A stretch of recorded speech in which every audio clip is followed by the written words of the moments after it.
Hi అండి అందరికీ welcome back to my channel. ఈరోజు మనం చేయబోయే రెసిపీ కొర్రబియ్యం పాయసం. వీటిని ఫాక్స్టైల్ మిల్లెట్స్ అని కూడా అంటారు. వీటికి కావలసిన పదార్థాలు కొర్రబియ్యం, పచ్చి కొబ్బరి, పంచదార, డ్రై ఫ్రూట్స్, వేయించిన డ్రై ఫ్రూట్స్, ఇలాచీ పౌడర్, పాలు, వాటర్. కొర్రబియ్యం 2 times మనం వాటర్ వేసుకొని కడుక్కొని పొయ్యి మీద పెట్టుకోవాలి. గ్లాస్ వాటర్ వేసుకొని స్టవ్ మీద పెట్టుకోవాలి. మినిట్స్ కుక్ చేసుకోవాలి. చూడండి, ఇలా ఉడికిన తర్వాత ఉడికిందా లేదా అని ఇలా తీసి ప్రెస్ చేస్తే ఇలా ఉడికినట్టు లెక్క అనమాట. ఇలా ఉడికిన తర్వాత పాలు వేసి ఒక 5 minutes ఉడకనివ్వాలి.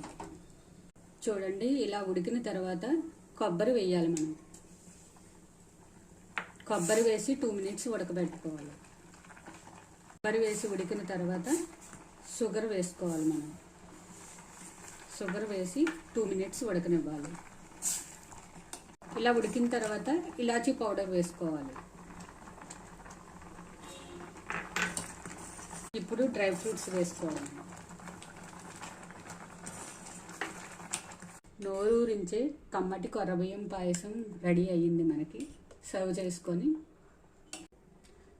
నోరూరించే కమ్మటి కొర్రబియ్యం పాయసం రెడీ అయిపోయింది.